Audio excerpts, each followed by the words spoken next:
morning. This is the Bob Conaway Show. Thank you for coming. We're here to talk about local issues. We're here to talk about ideas that are coming up in the public forum, whether they make sense, whether they don't make sense. What this show features is news that is brought to you from a combination of private sources, the internet, local newspapers, things that quite often are not covered in the local print media that we have. Also, we have the Raspberry and Cherry Awards, which recognize First Amendment achievements and the opposite of First Amendment achievements, when people do things that are not in promotion of free speech and free access of ideas in the public forum. Finally, we have what's called the You Gotta Be Kidding category, which is in issues that just sort of make you scratch your head, like, what's the government doing? We're here to talk about issues, so stimulate discussion, dialogue, and whatever we can do to answer your questions, we will. As an attorney, there's things that sometimes I can help you with if you have a question. So it is a free forum type format. If people aren't calling in or they're just listening to the issues, certainly we have plenty of material to talk about. The local newspapers and the events in this county give us a lot to talk about from day to day.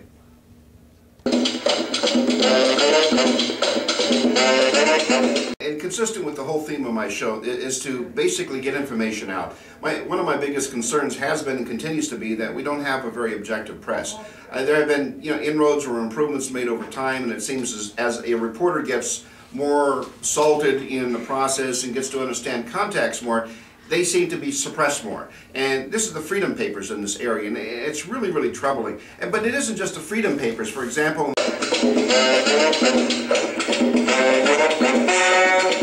this is a total derogation, total walk away from journalistic integrity. I mean, we need to inform the public, we need to get them involved, we need to acknowledge things that are great and good that are going on, and that's the whole concept behind the First Amendment. When I attack government, when I attack the funding process, I'm attacking the failure of the funding in the government process.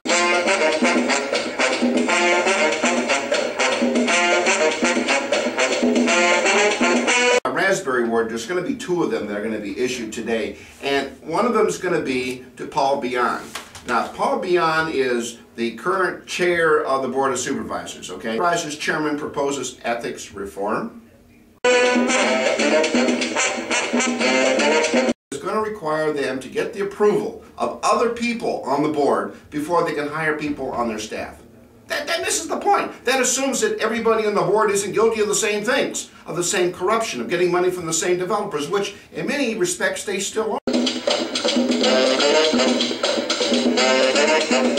Clearly, this entire Board of Supervisors is being elected by two groups, by the unions at the county, through the various permutations, and by the developers. And that's the people who run our government. Now, they may or may not be in sync with what is good for the public, but the reality is you're just basically asking the fox to watch the hen house with the proposal that Mr. Beyond has. He gets the Raspberry Award because he misses the point. Have no reform. You will have no ethics, and you will continue to have the overhanded taint and control of the supervisors and certain unions over the decision-making of the Board of Supervisors. So I think Beyond is out of touch. He's hiding the fact that he gets money from the same people that were conduiting money to Mitzelfeld. I think we need to know what's going on, and we need to put limits on what's being done. I think Beyond gets the first Raspberry Award.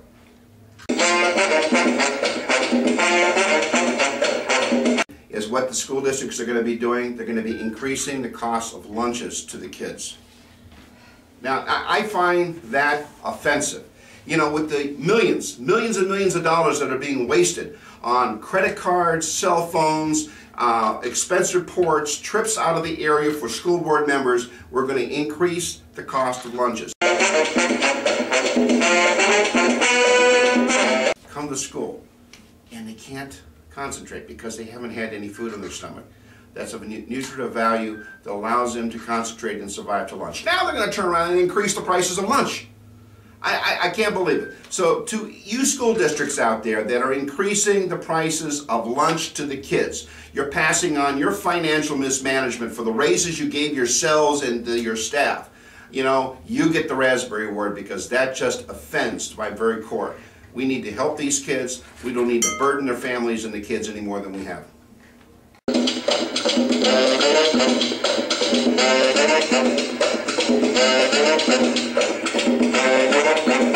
The assistant assessor for the county of San Bernardino, resigns with 6 pending felony counts. That's just in one loss, just in one action against him. I mean, he may be indicted by other people before we're done, and for a variety of other reasons.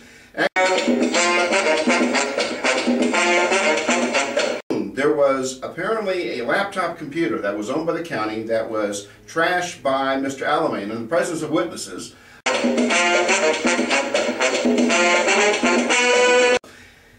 There was a meeting at Steer and Stein, and guess who was at the meeting? Mike Ramos and Bill Postmas. There are others, so it's going to get interesting. It's going to get interesting.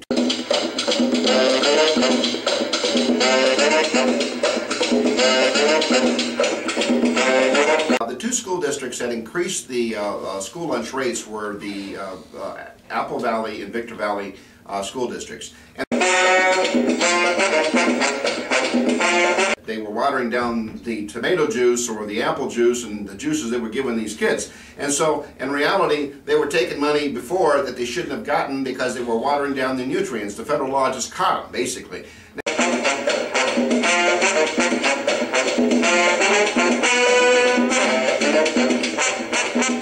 Now, the school districts that have not increased their rates, I want to give the cherry award to.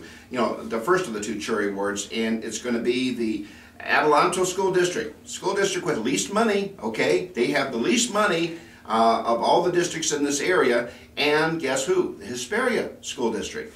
And to them, I give the cherry award. They absolutely deserve it because they are doing their job as professionals, not just providing nutrients, but also looking at the bottom line, spending our tax dollars wisely. And we need more of a bunch of school district races coming up, guys. Barstow Unified has some. We have the Victor Valley districts. We have the Apple Valley districts. All of them. We need people to run who are going to look out for the kids, number 1, and number 2, look at how this tax dollar is being spent. I think we have some excellent potential to really improve this valley. Quit whining about federal regulations and recognize they're simply doing what's best for the kids, and step up to the plate and use our tax dollar better.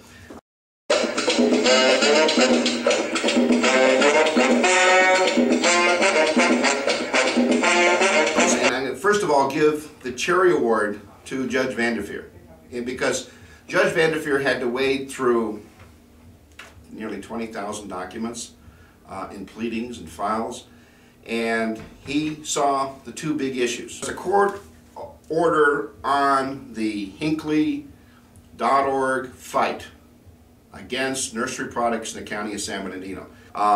He saw it and he said, you guys have got to do a better job. He put a stop to the county's projects, told them to stand down, to redo the study. I think it's fabulous. It gives everybody an opportunity to take a deep breath and do what is community safe and to do what is economically viable and what is environmentally sound. And those are our opportunities, not our challenges, our opportunities before us. Let's make a strong statement that we can be pro-business and we can be pro-health and pro-community at the same time. This is like 0-2 for Mitzelfeld. You know, I mean, he lost this issue before, you know, and he's lost it with the final court order, which basically question of where they're going to get the water, to keep the dust levels down, to keep the pathogens and the bacterias and the molds and the spores and the brown lung disease from getting up into the air. It's important in number building basically a facility that could have windrows up to 400 feet long, up to 30, 40 feet tall. If they ever ignite, you know, it'll take fire suppression equipment from the U.S. Forestry Service, who closed his office the last time I looked, is down in Riverside, city of Riverside.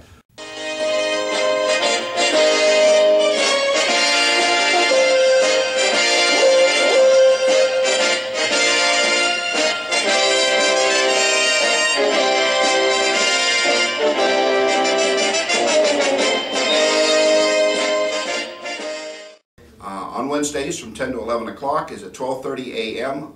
Wednesdays, and we'll give you an exciting show of local issues and events. This has been the Bob Conaway Show. Thank you for listening.